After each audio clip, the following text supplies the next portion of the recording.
Hello दोस्तों, नमस्कार। दोस्तों, आपको पाटलिपुत्रा यूनिवर्सिटी में यूजी जो है कर रहे हैं 23 से 27 सेशन वाले स्टूडेंट, उनका एग्जामिनेशन डेट आ चुका है 6 सेमेस्टर का, है ना। 6 सेमेस्टर का एग्जामिनेशन डेट जो है आपका 27 अप्रैल से लेके आपका 2 मई तक होगा। 2 मई तक होगा, तो उसके पहले आपको फॉर्म भरना है। तो फॉर्म का डेट दिया गया है, आपका एग्जामिनेशन फॉर्म का डेट दिया गया है 11 से लेकर आपका 16 अप्रैल तक। तो चलिए हम लोग फॉर्म भर देते हैं, है ना। 16 अप्रैल तक दिया गया है, तो हम लोग फॉर्म भरते हैं। तो फॉर्म भरने के लिए सबसे पहले आपको क्रोम ब्राउज़र पे आ जाना है। यहाँ पर आपको PPU सर्च कर देना है। सर्च बॉक्स में PPU सर्च करेंगे, जैसा ही PPU इस तरह से आपको सर्च करेंगे तो देखिए यहाँ पर आया हुआ है, इस तरह से लिखेगा। इसी लिंक पर क्लिक कर देना है। लिंक पर जैसा ही क्लिक करेंगे तो आपका जो है ऑफिशियल वेबसाइट आ जाएगा। यहाँ पर कट कर देंगे, है ना। यह ऑफिशियल वेबसाइट है पाटलिपुत्रा यूनिवर्सिटी का। तो एग्जामिनेशन के सेक्शन में आ जाएंगे। ये आपका एग्जामिनेशन सेक्शन हुआ। तो इसी में आपका जो है देखिए दिया गया है, क्या दिया गया है, एग्जामिनेशन फॉर्म। देखिए यहाँ पर एग्जामिनेशन फॉर्म UG 6 सेमेस्टर, इसी पर क्लिक करना है। क्लिक करने के बाद आपको फॉर्म भरना है। तो यहाँ एग्ज़ाम टाइप देखिए कुछ सर्च करना है। एग्ज़ाम टाइप यहाँ सर्च करेंगे, कोर्स सर्च करेंगे। उसके बाद यहाँ पर रोल नंबर यहाँ पर फिल करेंगे। उसके बाद आपका माता पिता का फुल नेम या किसी एक का नाम डालना है। उसके बाद कैप्चा कोड डाल के सर्च करेंगे। तो चलिए यहाँ पर सर्च करते हैं। मैं अपना भर रहा हूँ खुद। तो यहाँ पर देखिए, यहाँ पर 3 ऑप्शन दिया गया है। UG इवेंट सेमेस्टर जो है रेगुलर का, तो आपको यहाँ पर जो प्रमोटेड नहीं है, फेल नहीं है, बैक नहीं हुए हैं, तो आप रेगुलर में हैं, तो यहाँ पर यानी कि अभी तक पास होते आए हैं, तो इसी पर क्लिक करेंगे। अगर आप फेल्ड हो गए हैं किसी भी सेमेस्टर में तो आपको इसमें लगाना है। अगर आपको प्रमोटेड लिखा हुआ होगा तो इसमें टिक करेंगे। तो यहाँ पर मैं पहला ऑप्शन चूज कर लेता हूँ, क्योंकि यहाँ पर मेरा रेगुलर है, पास हो चुका हूँ। उसके बाद यहाँ पर आपका देखिए सब्जेक्ट, यहाँ पर bachelor of science, arts, commerce सब दिया हुआ है। ह्यूमनिटी, यानी ह्यूमनिटी में आता है कौन कौन, हिंदी, संस्कृत, म्यूजिक, ये सब वाले आते हैं। तो उनको ए ऑप्शन चूज करना होता है। चलिए, तो यहाँ पर मैं साइंस से हूँ तो साइंस चूज करूँगा। उसके बाद सिलेक्ट रोल नंबर सिलेक्ट करूँगा। उसके बाद आपका यहाँ पर रोल नंबर फिल करना होता है। तो रोल नंबर यहाँ पर फिल कर देंगे। चलिए फिल कर देते हैं।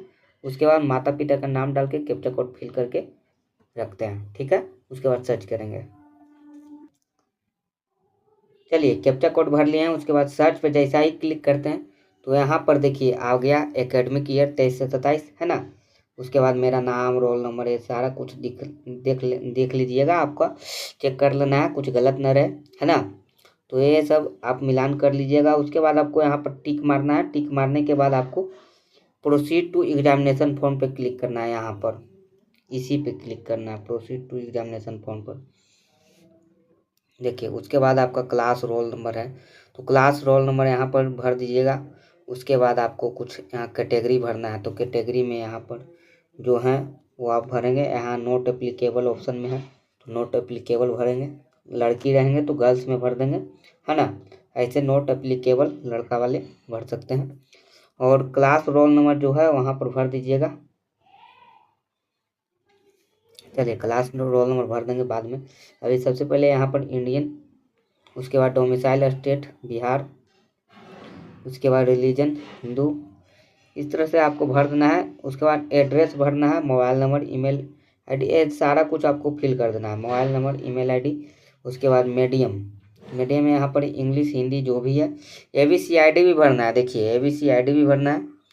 उसके बाद आधार नंबर भी भरना था। ये सब देख लिए। भरने के बाद यहाँ पर सब्जेक्ट जो है वो भरेंगे। तो सब्जेक्ट यहाँ फिजिक्स है। उसके बाद माइनर में केमिस्ट्री है। तो सब्जेक्ट में यहाँ पर देखिए दिखा रहा है। उसके बाद यहाँ पर केमिस्ट्री है मेरा। उसके बाद यहाँ पर फ़ोटो अपलोड करना है। फ़ोटो का देखिए, फ़ोटो के बारे में यहाँ पर बता देता हूँ। यहाँ पर पिक्सल 150 गुना 150 का होना चाहिए, है ना। 20 KB के अंदर का होना चाहिए फ़ोटो ज़्यादा का नहीं होना चाहिए। उसके बाद सिग्नेचर आपको हिंदी या इंग्लिश दोनों में से कोई एक सिग्नेचर अपलोड करना है। उसके बाद फॉर्म को सेव करेंगे। सेव करते ही उसके बाद आपको पेमेंट करने का ऑप्शन आएगा। सबसे पहले इतना करना होगा। तो चलिए ये सब हम लोग कर लेते हैं, पूरा भर देते हैं। उसके बाद आगे की प्रोसेस बताएंगे। फ़ोटो अपलोड करने के बाद सारा कुछ भरने के बाद यहाँ पर सेव फॉर्म पर जैसा ही क्लिक करेंगे तो यहाँ पर फॉर्म सेव हो जाएगा। चलिए उसके बाद देखिए यहाँ पर क्या लिखा हुआ है, वैसे छात्र जो परीक्षा शुल्क का भुगतान बैंक के द्वारा स्थापित कर दिया गया है उनके भुगतान को अपडेट कर दिया जाएगा। इस तरह से लिखा हुआ है। अगर आपका पैसा कट गया, असफल रह गया तो 48 घंटे के बाद आप दोबारा प्रयास कर सकते हैं। और यहाँ पर देखिए 7 से 15 दिन में पैसा अकाउंट में आपका वापस आ जाएगा, ऐसा लिखता है। तो उसके बाद आपको यहाँ पर कितना रुपया लगने वाला है, तो देखिए यहाँ पर 600 रुपया लगने वाला है। तो प्रोसीड कर देंगे यहाँ पर, है ना, नीचे प्रोसीड लिखा हुआ है, इस पर प्रोसीड पे क्लिक कर देंगे। चलिए प्रोसीड पे जैसा ही क्लिक करेंगे उसके बाद देखिए यहाँ पर आपका क्या आ रहा है, पे नाउ। तो पे नाउ पे जैसा ही क्लिक कर देंगे तो उसके बाद देखिए आपका यहाँ पर आ जाएगा ऑप्शन, क्या क्या आएगा, यूपीआई ऑप्शन है, नेट बैंकिंग है, क्रेडिट कार्ड, डेबिट कार्ड है। तो यूपीआई पे क्लिक कर देंगे। उसके बाद आप क्यूआर कोड से करना चाहते हैं तो क्यूआर कोड से ही कर दीजिए, है ना। यहाँ पर आपका क्यूआर कोड शो होना चालू हो जाएगा। जैसा ही शो होगा आप पेमेंट कर देंगे किसी और मोबाइल से, ठीक है, या इसी मोबाइल से करना है तो यूपीआई आईडी डाल के आप कर सकते हैं। तो यहाँ पर शो क्यूआर कोड पे हम क्लिक कर देंगे। चलिए पेमेंट कर देते हैं। तो चलिए यहाँ पर पेमेंट सक्सेसफुल हो गया है। उसके बाद देखिए यहाँ पर आप प्रिंट कर लेंगे, प्रिंट रिसिप्ट पे क्लिक करके आप इसका प्रिंट कर लेंगे, है ना, एक सेव कर लेंगे, ठीक है। उसके बाद यहाँ पर प्रिंट एग्जामिनेशन फॉर्म पे क्लिक करके इसको भी सेव कर लेंगे, ठीक है। तो यहाँ पर डाउनलोड एंड प्रिंट लिखा हुआ है, उस पर क्लिक करके यहाँ पर आपको सेव करना होगा। हो सकता है कॉलेज में आपको मांगे वेरीफाई करने के लिए, तो कॉलेज में जाकर इसका एक प्रिंट निकाल कर हार्ड कॉपी देना होगा। देखिए यहाँ पर लिखा हुआ भी है, कॉलेज द्वारा हार्ड कॉपी एवं चेक एंड वैलिडेट करने के बाद ही आपका एडमिट कार्ड जारी होगा। तो यहाँ पर चेक वैलिडेट करने के बाद ही एडमिट कार्ड आपका जारी होगा, ऐसा लिखता है ना। कॉलेज के द्वारा अगर मांगा जाएगा तो आपको इसका प्रिंट निकाल के देना होगा। तो चलिए इतना ही आपका काम था, ज़्यादा कुछ काम नहीं था, बस इसी को आपको निकाल के प्रिंट आउट करके दे देना होगा कॉलेज में जब आपका मांग किया जाएगा। और यहाँ पर मिड सेमेस्टर का एग्ज़ाम आपका कॉलेज के द्वारा ले लिया ही गया होगा, है ना, 20-21 तक आपका ले लिया जाएगा कंप्लीट। उसके बाद आपका एग्ज़ाम जो डेट मैंने बता ही दिया, एग्ज़ाम जो डेट है आपका 27 से लेकर आपका 2 मई तक है ना। तो ये आपका लास्ट एग्ज़ाम 6 सेमेस्टर का हो जाएगा। उसके बाद